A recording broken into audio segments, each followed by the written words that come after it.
Feito, gente, de volta aqui no nosso bloco 2 da aula de hoje, falando então da extinção dos contratos, nosso último ponto, que não será vencido todo na aula de hoje. Como disse no início, né, temos duas figuras presentes aqui nessa lâmina, que requerem um tratamento mais detalhado. Então, primeiro a gente faz esse mapeamento todo da matéria de extinção, né? Causas normais de extinção, causas anormais de extinção, e nessas anormais temos as concomitantes, as anteriores dessa nossa lâmina, e as supervenientes, para depois a gente trabalhar o regramento legal da teoria dos vícios redibitórios, nossa letra C aqui, e da evicção, nossa letra D. Matérias que são super cobradas em concursos públicos, na prova da ordem, e que a gente precisa conhecer o regramento detalhado e que depois muito nos importam, né? Até para fazer uma comparação com o Código de Defesa do Consumidor, já que a matéria de vícios também é trabalhada lá para as relações de consumo. Muito bem, gente. Então, nós vimos no bloco anterior que nós temos a causa normal de extinção do vínculo contratual, quando o contrato morre de morte natural, que seria o adimplemento, então, atentando sempre para todas aquelas regras sobre adimplemento, e as causas anômalas de extinção do vínculo contratual, que nos trazem aí três possibilidades, né? Quando o contrato não morre de morte natural, ele acaba antes do tempo por algum problema que recai sobre ele. Esse problema ele pode se dar junto com a formação do vínculo, as chamadas causas concomitantes, com grande destaque para a teoria das invalidades, além das outras causas, né? Que nós já vimos aí no bloco anterior, voltando aqui, por causas anteriores que pré-existem à formação do vínculo e serão as responsáveis, né, pelo contrato que termina antes do tempo, e depois causas supervenientes à formação do vínculo. Então, as anteriores são essas aqui. Quando eu tenho uma causa que é anterior à formação do vínculo, a ação correta para desfazer esse vínculo contratual é a chamada ação de rescisão contratual, ou ação de rescisão do contrato. Igualmente, ela pode ser acumulada com qualquer outro pedido, acumulada com indenização por perdas e danos, acumulada com obrigação de fazer, acumulada com tutela de urgência, acumulada com todas essas coisas, né?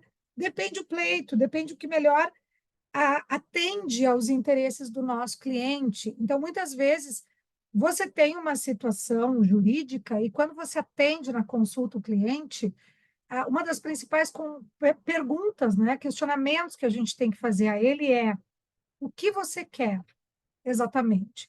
Nós temos um panorama aqui, podemos pedir 5 coisas. Ah, mas eu não quero isso aqui porque não adianta, porque eu vou pedir indenização, eu sei que ele não tem dinheiro, vou só perder tempo discutindo, depois vou para a execução e não vai seguir porque não tem como me pagar. Né? Então, a gente vai delinear com o cliente o que ele quer. Mas, quando eu tenho esses problemas anteriores à formação do vínculo, eu terei, então, rescisão contratual. Olha só. Lembram do estado de perigo e da lesão enorme que a gente estuda lá em teoria geral do direito civil, junto com as figuras do erro, do dolo, da coação, da fraude contra credores? Pois então, essas duas figuras, como nós vimos na aula aqui, no princípio de equilíbrio econômico do contrato, elas vêm atender a esse anseio de intervenção estatal nos contratos de índole privada para garantir o equilíbrio das relações. Então, o estado de perigo é aquela situação, para quem não lembra, retome, porque essa disciplina que nós referimos agora, a teoria geral do direito civil, abraça essa matéria de maneira detalhada, né, porque está lá na parte geral, e também a figura da lesão. Estado de perigo quando alguém, sob premente necessidade de se salvar, ou alguém da sua família, de grave dano que o outro conhece, só por isso se aproveita, paga muito mais do que deveria pagar. Geralmente situações de saúde, né, envolvendo serviços médicos, estão aqui inseridas na situação de estado de perigo, uma figura que exige dolo, daquele que está cobrando mais só porque sabe do desespero que essa pessoa que precisa se salvar está, e ainda sabe que ela tem condições de pagar, e por isso se aproveita, né? Então, eu tenho uma situação anterior à formação do vínculo. Por quê? Porque o desespero, ele pré-existe à formação do vínculo. O que fez essa pessoa aceitar qualquer negócio é porque ela estava desesperada. E isso pré-existe à formação do vínculo.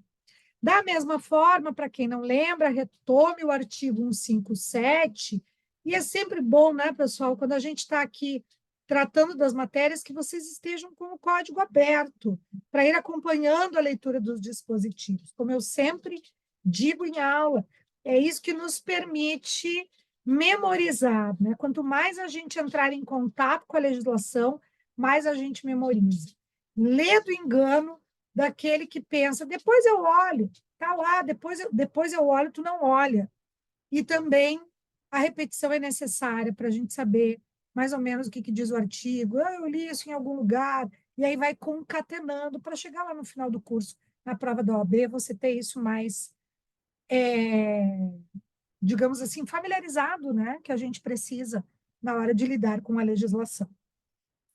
Lesão enorme. Então, o artigo 157 também, lá de TGDC, vai tratar daquela situação que nós já falamos em aula no princípio do equilíbrio econômico, relembramos dessas figuras, né?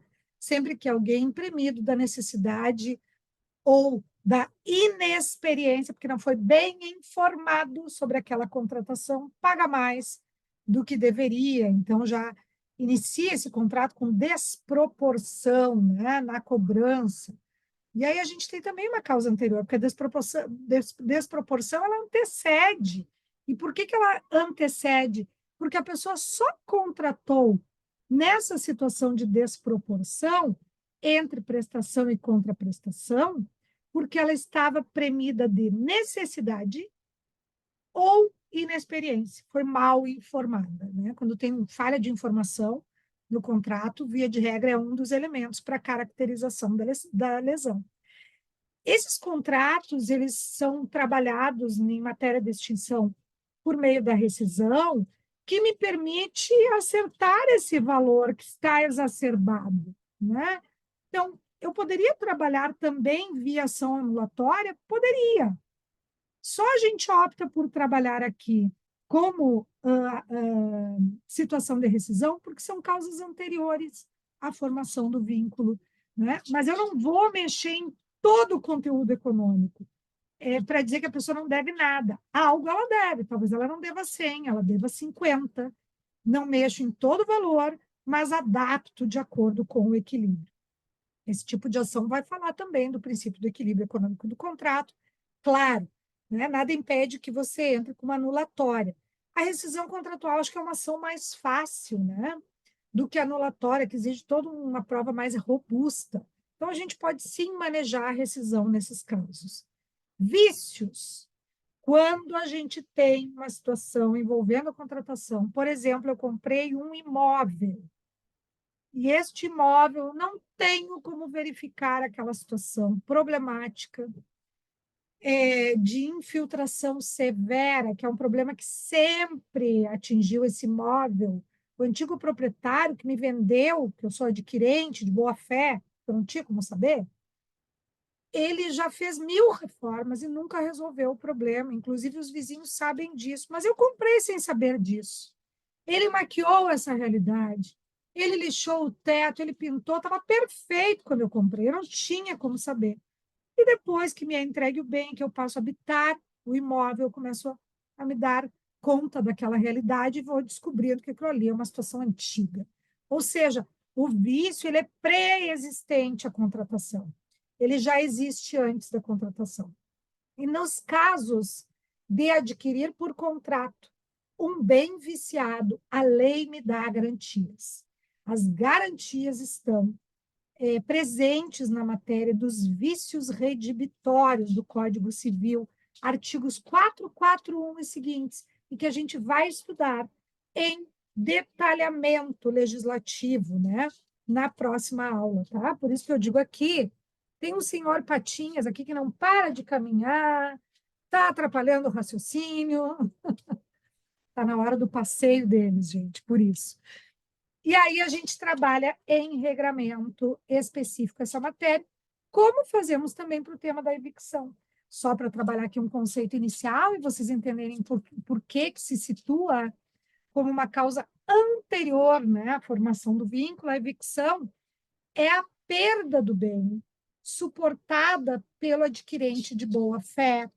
Essa perda ocorre por mandamento de autoridade judiciária ou por mandamento de autoridade policial. Pense numa situação de que eu venho a comprar o computador de uma amiga, eu não tenho a menor ideia, pode até ela não ter a menor ideia, porque se ela sabe é dolo, né? De que esse computador, que ela inclusive ganhou de alguém, é objeto de crime de receptação. E um dia bate na minha porta a polícia para buscar e apreender esse bem. Eu não tinha como saber, eu comprovo que eu não tinha como saber. Eu sou lesada também, porque eu paguei por um bem que não era da pessoa que me vendeu. E nem ela sabia que não era dela, né? Porque quem deu também não podia ter dado. E aí a gente tem a questão da evicção, do evicto, né? Aquele que é adquirente de boa-fé, tanto no caso dos vícios, porque ele não tinha ciência, e o adquirente de boa-fé é muito situado nessa perspectiva, né? Não tinha como ter ciência dos problemas que recaíam sobre o bem, como o evicto, aquele que perde o bem porque comprou algo que não era de quem lhe vendeu, e, portanto, não tinha como manter aquela propriedade a ele, nós estamos diante de uma situação que é protegida pelo ordenamento jurídico. Então, existe um regramento legal que vai dar todos os direitos ao evicto. O que ele pode fazer? Né? E a ação de rescisão é muito cabível nesses casos. Eu quero meu dinheiro de volta, por exemplo. E todas as despesas de contrato e o que eu tiver que, por exemplo, contrato, despesa de contrato, se eu compro um imóvel, eu tenho que pagar imposto de transmissão, né? O famoso ITBI. Eu quero de volta tudo que eu gastei, ainda se for uma situação que me gerou dano moral, eu posso pedir também uma reparação extra, né? Então, sim, é uma causa anterior, porque o fato de não ter uma propriedade legítima para aquele que me vendeu é fato anterior à própria constituição do vínculo. Por isso, nós discutimos isso mediante ação de rescisão contratual. Lá na evicção, a gente vai falar de hipóteses de denunciação à lide, de triangulação, né? Porque eu tenho quem vendeu, quem comprou, eu tenho uma triangulação importante lá na evicção. Isso a gente fala em momento próprio. Coloquei ainda para vocês aqui o direito de arrependimento quando eu tenho contrato de consumo.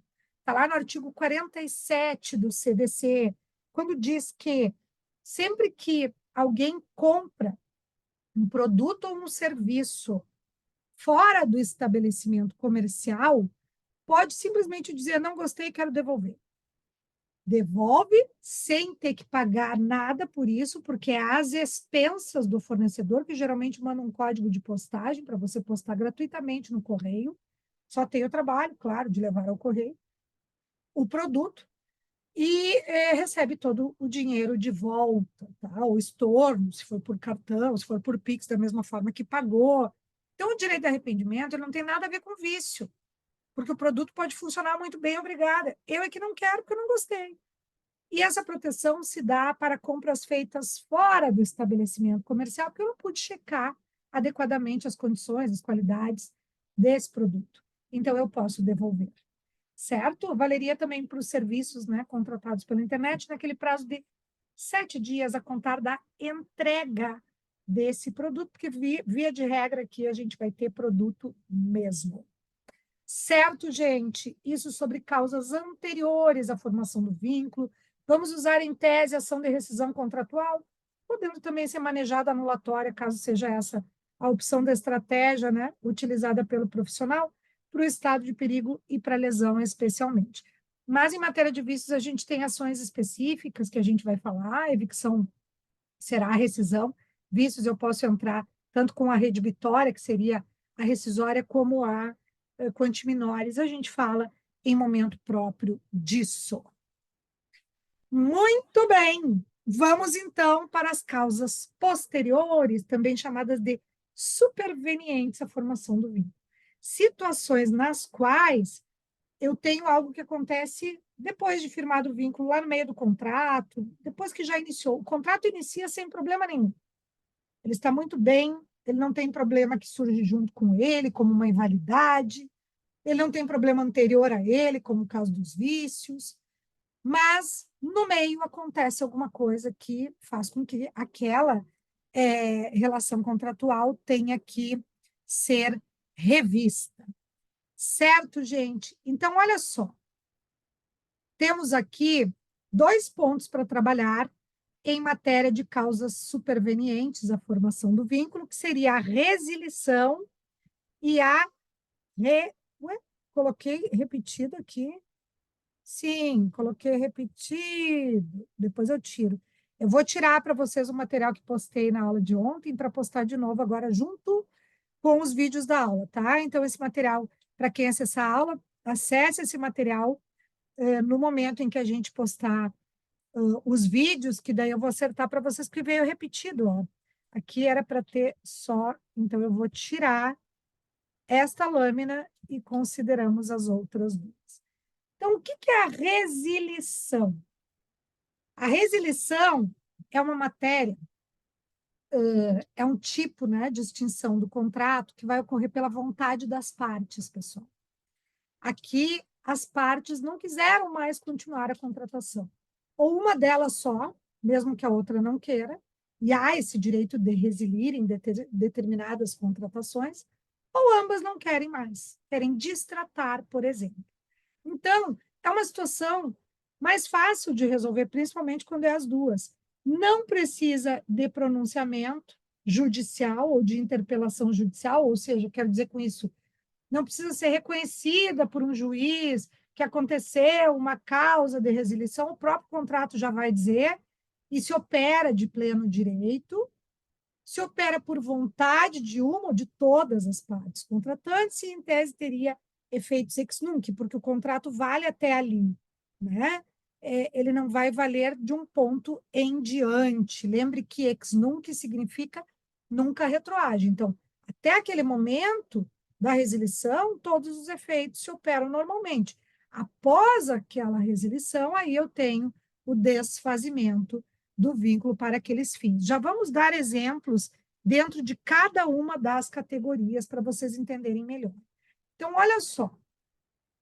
Na resilição bilateral, eu tenho ambas as partes. Vamos imaginar que o contrato seja em relação ao número de partes contratantes, que ele seja bilateral, tá? Porque já sabemos que ele pode também ser plurilateral. Que ele seja bilateral. Então, tem João, vendedor, Maria, compradora, né? Vamos imaginar que eles estabeleçam ali uma promessa de compra e venda, um contrato preliminar, que é muito usado, né, nesse tipo de negociação, e aí resolvem que não querem mais a contratação, ele porque não quer mais vender, e ela diz, ai, graças a Deus que tu não quer mais vender, porque eu também não quero mais comprar e não sabia o que fazer, porque daí eu achei, né, que já tinha me comprometido contigo, mas nenhum dos dois mais quer o vínculo. Ou é uma locação, pedi a preferência, estou cheia de dedos, e aí o locador diz, eu não vou mais querer locar, vai ser muito ruim para ti, procurar outro. Não, eu já estava desistindo mesmo, eu tinha visto um que eu gostei mais. Então, ambos não querem. O distrato é o mesmo conteúdo do contrato, só que de forma contrária, né? Eu vou distratar o que eu contratei. Ele se faz da mesma forma exigida pelo contrato. É o que diz o artigo 472. Então, atenção, se o contrato tem por lei forma exigida para acontecer, o distrato, para que tenha validade, tem que observar a mesma forma. Exemplo, nós não vimos lá a regra do artigo 108, que diz que a transferência de propriedade imobiliária, por exemplo, né, compra e venda de um imóvel, quando for superior a 30 salários, que tem aquela proposta de alteração para 60, mas por enquanto é 30, tem que ser por escritura pública? Então, fez por escritura pública, porque a lei exigia, o distrato também tem que ser feito por escritura pública. Não pode ser feito de forma diversa, sob pena de nulidade, porque o distrato está atrelado às regras do contrato, ao qual ele se refere, certo? Então, esse seria um exemplo típico da resilição chamada de bilateral, que é o nosso distrato. Já a resilição unilateral é chamada de denúncia, ou ali temos a outra hipótese que seria de revogação e renúncia. Denúncia. Quando é que eu denuncio o contrato? quando eu não quero mais, independentemente do outro. A resilição unilateral, pessoal, como um direito do contratante, ela é totalmente cabível nos contratos por prazo indeterminado. Lembram que a gente falou ali no início da aula que os contratos eles seguiam como sendo obrigações, como sendo direitos obrigacionais pessoais, né? Pessoais no sentido de igual a obrigacionais para diferenciar dos reais, pela transitoriedade. Então eu não sou obrigada a ficar no contrato para sempre.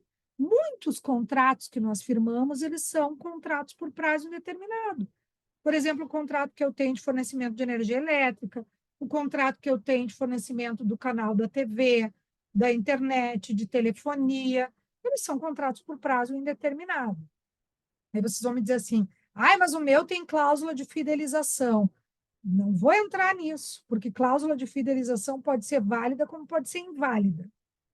Muitas cláusulas de fidelização são consideradas abusivas. Exatamente porque retiram do contratante o direito de resilir unilateralmente, que é um direito típico de contrato por prazo indeterminado, que é um direito típico em muitos contratos que são considerados de adesão na prática. E que se eu coloco cláusula de fidelização sem justo motivo, que a gente já vai ver que é o parágrafo único do 473, o justo motivo, eu estaria diante até de uma nulidade de cláusula, se for contrato de adesão, porque é uma renúncia de um direito resultante da natureza do negócio. Qual é o direito que eu tenho que é da natureza do negócio de um contrato indeterminado? O direito de resilir unilateralmente, direito de denunciar o contrato, dizer eu não quero mais. Né? Direito esse que se opera sem necessidade de interpelação judicial, por mera notificação, já terá toda a validade. Claro que se o outro resistir, disser, não tenho o direito de sair, não vamos terminar o vínculo assim, vou ter que entrar judicialmente, mas aí eu vou ganhar a ação e o juiz vai dizer que eu tive direito de resilir desde o momento em que eu notifiquei, ou pelo WhatsApp, ou por uma notificação ali enviada por AR, por instrumento particular, né? Não precisa forma solene, porque ele não precisaria dessa interpelação judicial. Então, é um direito típico dos contratos por prazo indeterminado. Por que que eu digo que é um direito típico dos contratos por prazo indeterminado? Porque nos contratos por prazo determinado, pessoal, é comum que a gente tenha que respeitar o prazo. Né? Se tem um prazo, esse prazo tem que ser respeitado, sob pena de multa. A cláusula penal existe para isso, né? Para rompimento antes do prazo. Em alguns contratos específicos, a multa é pesada e ela é proporcional ao tempo que falta para cumprir do contrato. Por exemplo, a locação. A locação é um contrato que a lei não exige, tá? Porque pode ser verbal. Se pode ser verbal, obviamente, não vai ter prazo mínimo de duração, ele é indeterminado. Mas não se recomenda que seja verbal. Então, a gente deve fazer contrato escrito para locação, ainda que ele não tenha problema de validade se for verbal. O problema aí vai ser a prova, né? Como sempre, em qualquer tipo contratual. Então, na locação, eu estipulei aqui que o contrato tem duração por 30 meses. É o que é comum na locação de imóvel urbano, porque a lei dá mais segurança às partes se for por 30 meses ou mais. Então, o prazo dele é 30 meses. Passaram-se os 30 meses. O locatário, que é o inquilino, permaneceu no imóvel mais 30 dias depois do prazo do contrato, depois dos 30 meses. Ele vai se tornar por prazo indeterminado. E aí, a qualquer momento, qualquer um pode dizer, ó, me devolve o imóvel. Tanto o locador pode dizer 30 dias para desocupar, como o inquilino pode dizer em 30 dias eu estou te entregando. E o outro não pode dizer que está surpreso. Então, a gente não deixa, por uma questão de segurança e de previsibilidade do que o outro vai poder exigir, do que eu posso impor ao outro, um contrato por prazo indeterminado valendo aí no tempo. O que a gente faz no caso da locação? A gente renova o prazo, né, para que se tenham garantias, porque eu sei que naquele prazo ninguém me tira. Ou se me tirar, ou se eu quiser devolver, tem multa correlata a isso, né? E para retirar o inquilino é mais difícil, mas para devolver, a multa é o equivalente ao que falta pelo tempo de cumprimento do contrato, né? Que faltou ser cumprido, vamos dizer assim. Então, todas essas considerações são importantes aqui, pessoal. E mais importante ainda é a redação do 473, que vai dizer o seguinte, para eu pegar minha aguinha aqui, que a aguinha é a gasolina da voz. Para dizer o seguinte, a resilição unilateral, que é a nossa denúncia, né? E a gente vai estudar lá na locação, eu não vou inserir isso agora para não dar confusão de conteúdos. Os casos típicos da denúncia na locação. A locação, pela lei do inquilinato, a locação de imóvel urbano, ela tem situações de denúncia vazia e denúncia cheia. Cheia é aquela que o locador só pode denunciar nos casos que a lei autoriza. Vazia, eu quero porque quero, me devolve. Ou o inquilino diz, eu quero entregar. Né? Então, são casos específicos de denúncia. Mas é a resilição unilateral. Então, diz o 473, a resilição unilateral nos casos em que a lei expressa ou implicitamente o permita, opera mediante denúncia notificada a outra parte. Essa denúncia notificada, que a gente chama de notificação extrajudicial, que se aceita que seja feita por WhatsApp, ainda que a forma mais segura e mais aceita, incontestável, pelo judiciário, seja o envio pelo correio por AR, né? E de preferência de mão própria, que eu sei que quem vai receber é aquela pessoa. Então, a ciência é inequívoca que eu estou dando os 30 dias para sair da contratação. Então, em regra, a gente aplica aqui os 30 dias, tá? Pelo menos esse aviso de 30 dias, em atenção aos princípios de cooperação, de proteção, de cuidado, oriundos da boa-fé objetiva. Existem contratos que eu não preciso observar esse tempo, porque são específicos, como os de fornecimento. Se eu pedir para a CE desligar minha luz, ela vai desligar no mesmo dia ou em 48 horas, em outros contratos em 5 dias. Se eu disser para a NET que eu não quero mais hoje, a partir de hoje não vale mais a cobrança. Então, esses de fornecimento são contratos mais da contemporaneidade, a gente não exige tanto tempo, mas na maioria esmagadora é 30 dias. Parágrafo único. Olha só o porém. Aqui eu poderia dizer que, nesse caso, vale a cláusula de fidelização. Em outros casos, seria questionável a sua validade. Obrigar a pessoa a ficar no contrato, né? Violando até os princípios de liberdade, de transitoriedade, direitos oriundos da resilição unilateral em contrato por prazo indeterminado. Olha o que diz o parágrafo único. Se, porém, dada a natureza do contrato, uma das partes houver feito investimentos consideráveis para sua execução, a denúncia unilateral só produzirá efeito depois de transcorrido prazo compatível com a natureza e o vulto dos investimentos. Então, vamos imaginar o seguinte, eu até vou dar um exemplo, porque a lei de locações ela tem uma matéria típica, como eu já falei, das possibilidades de denúncia vazia ou cheia. Mas, pelo diálogo das fontes, de forma subsidiária, eu posso utilizar o Código Civil em situações que não afrontem o que está na lei e que complementem, né, a sua ideia. Então, imagine assim, eu loco um, um imóvel comercial, né, que é para fins de funcionamento de um restaurante, para um determinado inquilino, e ele me diz o seguinte, bah, eu gostaria muito de locar. Vamos imaginar que que eu não seja do direito, que eu seja leigo, ele também, e a gente faz um contrato de boca, combina alguma coisa ali pelo WhatsApp, mas não fala em prazo. Então, esse contrato já inicia por prazo indeterminado. E aí, ele me diz o seguinte: eu queria pintar as paredes da cor salmão, porque é uma cor que tem mais a ver com restaurante, uma tinta especial que seja lavável, né, para a questão da gordura e tal. Eu quero trocar o piso e eu gostaria ali onde tem aquela mobília de tirar para colocar um buffet. Então, eu digo, tá ok, vamos fazer assim, e aí eu te desconto dos 4 primeiros meses de locação. E a locação inicia por prazo indeterminado. Passa um mês, ele me paga um aluguel e diz, não quero mais. Quer dizer, minto, passa uma semana e ele me notifica que vai entregar o imóvel em 30 dias.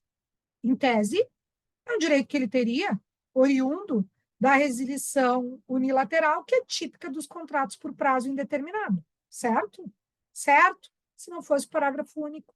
E olha como essa ideia do parágrafo único está muito vinculada à observância do princípio da boa-fé objetiva e os deveres éticos de conduta.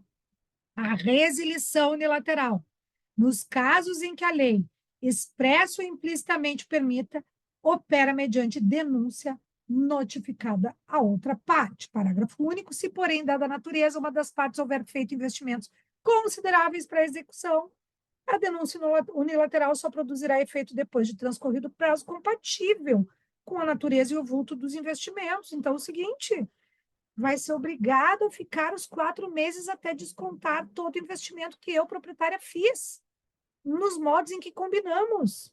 Não terá o direito de sair do contrato antes disso. Essa regra é muito legal, porque ela valoriza os deveres de conduta, tá, gente? E ela coloca um limite no direito à denúncia. Por isso que eu digo a vocês que esse parágrafo único do 473, ele tem tudo a ver com a fidelização. Se a operadora de telefonia me diz, olha, eu estou te dando o telefone, e daí você fica 1 ano nesse plano pós-pago. Em tese, é o que diz o parágrafo único, eu não teria problema da fidelização.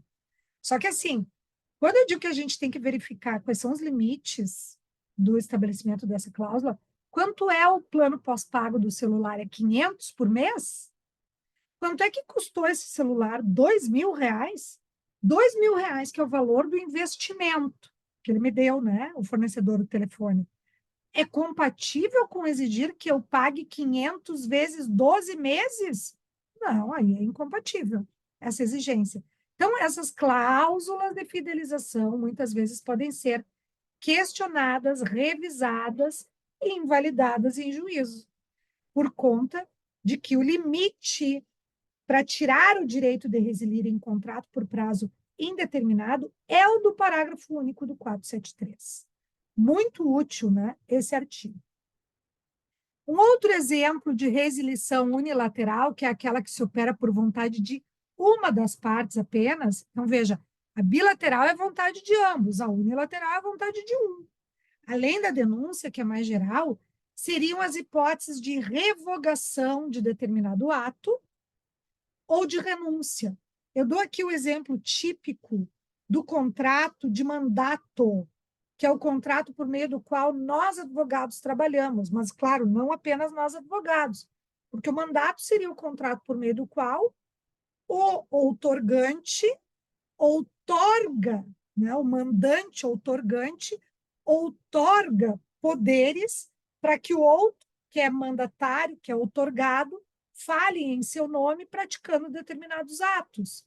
Pode ser tanto eu passando, porque o instrumento do mandato é a procuração, uma procuração para uma amiga minha fechar minhas contas, vender meus bens, quando eu vou viajar, e esse contrato não tem nada a ver com a atividade advocatícia, forense, como pode ser um contrato que tem a cláusula ad judicia ou ad judicia extra, né? Que são aquelas situações nas quais o contrato tem a ver com a atividade advocatícia. Então, eu, advogada, recebo procuração com poderes para atuar nos processos em nome da fulana, Beltrano. Quando ela não quer mais os meus serviços, ela revoga os poderes que ela me constituiu em mandato.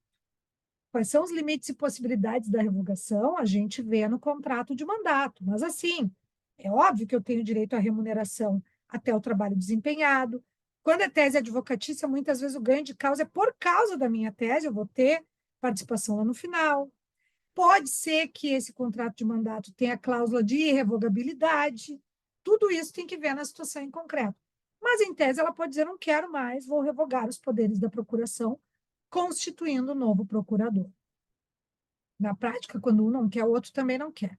O máximo que vai acontecer é esse advogado que fez um trabalho primoroso, resguarde o direito aos seus honorários lá no final, né? Isso tudo é discutido ali em juízo e é determinado em juízo. E a renúncia é quando eu, advogada, não quero mais atuar na causa, por razões de foro íntimo que seja, né?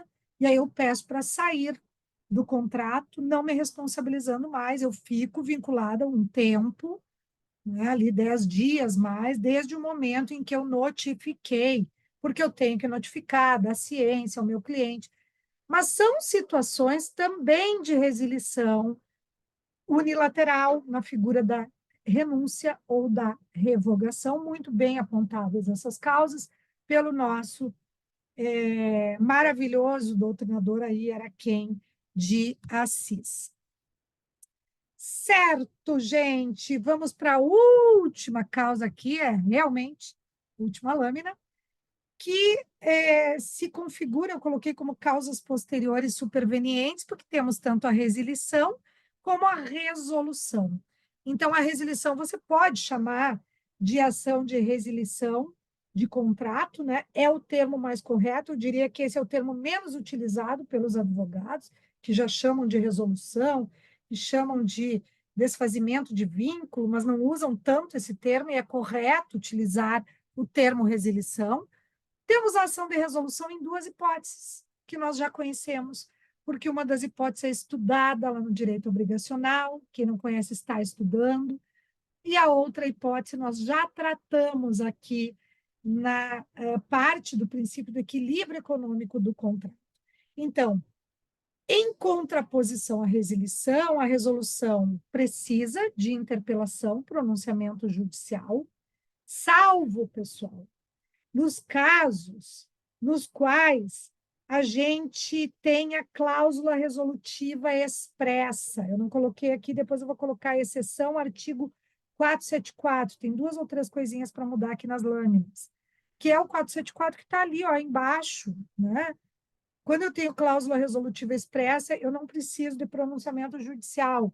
Quando eu não tenho, eu vou precisar que o juiz diga: ah, isso é uma causa legítima de resolução, para me dar lá a sentença dizendo que eu tenho o direito de resolver o contrato, com todos os seus efeitos, por exemplo, indenização por perdas e danos, devolução de valores, cobrança de multa, o que for.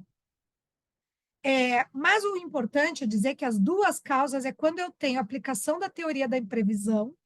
Lembram cláusulas rebus sic stantibus, onerosidade excessiva, do 478 seguintes, vide matéria do princípio do equilíbrio econômico do contrato, que nós tratamos essa teoria, e a leitura dos artigos, em especial o 478, que diz que sempre que acontecer nos contratos de execução continuada ou diferida, né, que são os de duração, algo que seja extraordinário e imprevisível e venha causar supervantagem para um, desvantagem para o outro, eu tenho o direito de resolver o contrato revendo seus termos.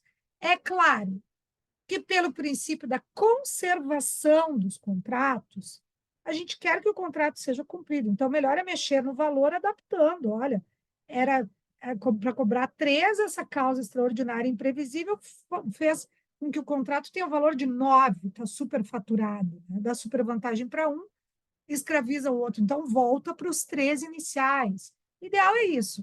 Mas quando não acontecer, aí a composição das partes não seja possível continuar, não resolve a contratação, não quero mais, me devolve o dinheiro, devolve e repõe a situação anterior. E é por isso que a gente diz, tanto na teoria da imprevisão como no caso do inadimplemento, e aqui a gente está falando de inexecução voluntária, eu remeto vocês às figuras do inadimplemento, lá do direito obrigacional, artigos 3, 9 e 4 e seguintes, mora, cláusula penal, arras, juros legais e perdas e danos. São 5 figuras do inadimplemento.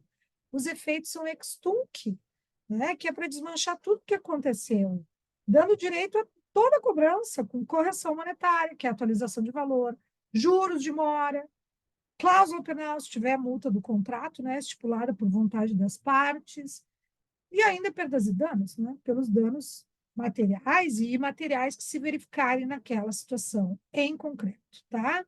Então, se a resilição se opera por vontade das partes, uma ou todas as partes, a resolução se opera pela aplicação da teoria da imprevisão ou pelo inadimplemento. Geralmente, o inadimplemento absoluto, né? Lembrando que mesmo o relativo não é obrigado o credor a aceitar a obrigação defeituosa, né? Então, a purga da mora se dá se ele quiser. É o que está posto lá no artigo 401 do Código Civil. E aí a gente vai encontrar 2 artigos sobre cláusula resolutiva no Código Civil. Lembram lá de teoria geral do direito civil, quando se estuda o plano da eficácia dos negócios jurídicos, que a gente estuda o plano da existência, da validade e da eficácia. No plano da eficácia, a gente estuda o termo, condições e encargo. E estudamos 2 conceitos, que as condições, elas são aceitas nos negócios, sem problema nenhum, e elas se classificam basicamente em condições suspensivas ou condições resolutivas. Suspensivas, aquela que suspende os efeitos do negócio até que aconteça.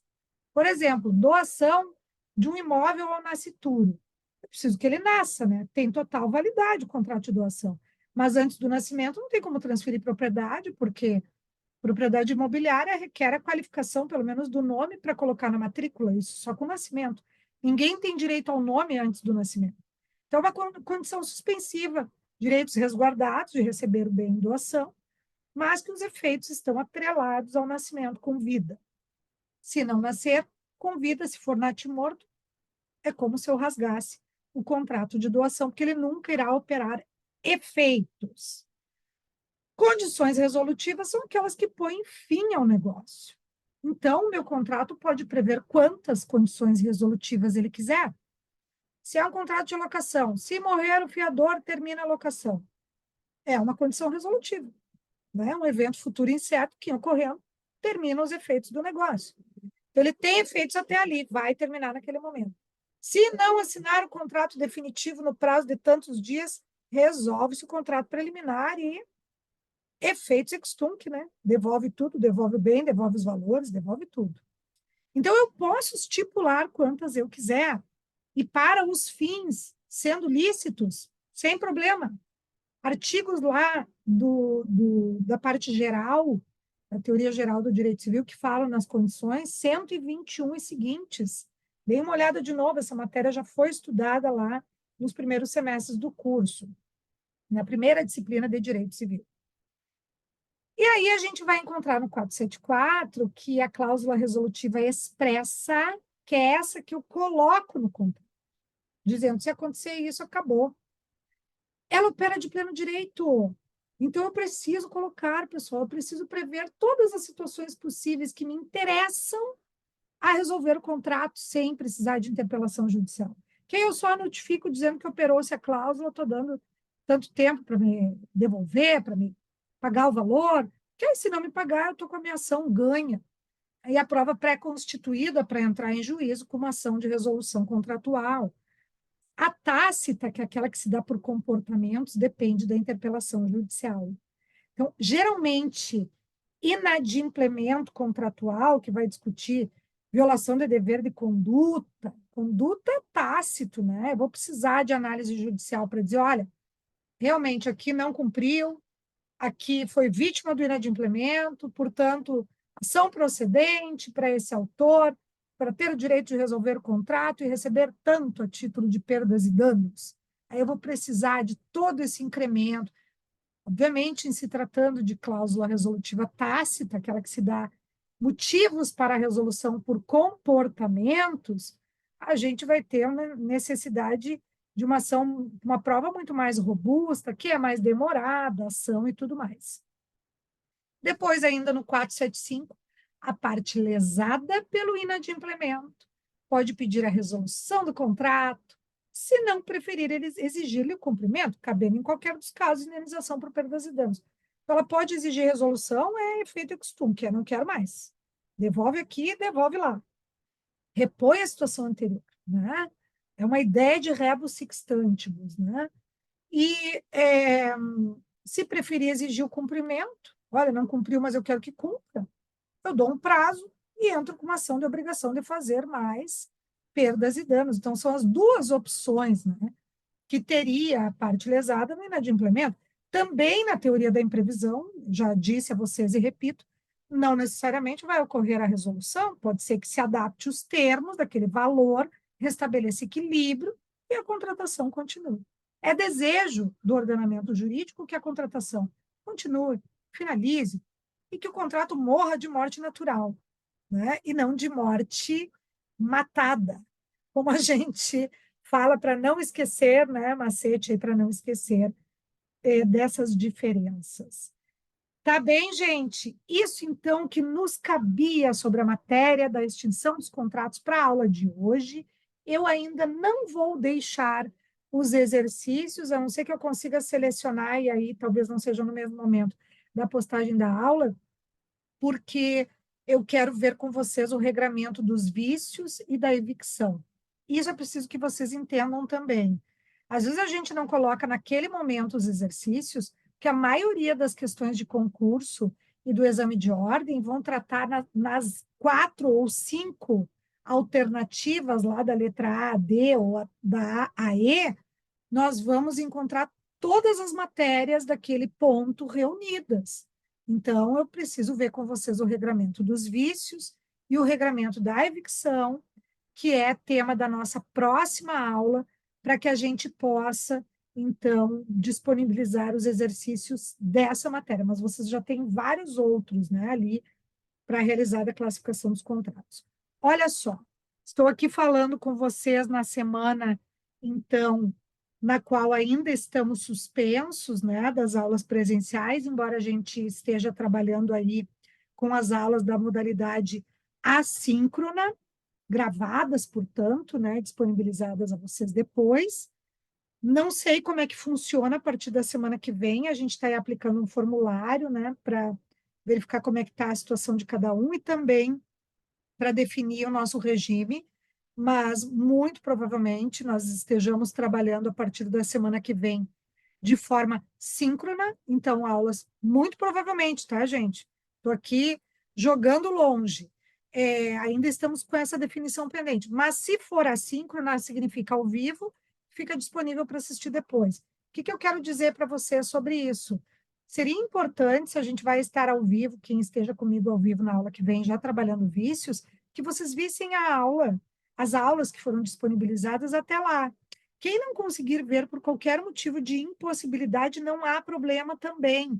Eu vou trabalhar o tema na semana que vem, de forma que fique super compreensível, independente do ponto do conteúdo que vocês estão, tá? A matéria, tanto dos vícios como da evicção, envolvem regramentos bem específicos de cada um desses pontos, não pressupõe esse conhecimento todo anterior, mas na medida em que vocês consigam manter essas aulas assistidas, seria interessante. Se não conseguirem, assistem depois. E aí a gente vai estar passando as informações aí sobre os próximos dias, né? Qual vai ser o regime, como é que nós vamos fazer, para que atenda às necessidades de todos vocês e que a gente possa, então, prestar o suporte necessário a cada um.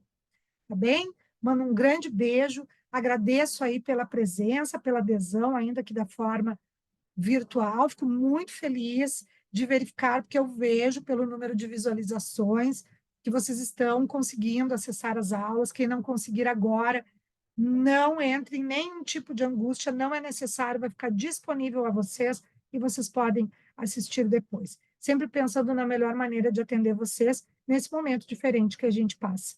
Tá bom, gente? Beijo, beijo, até a próxima.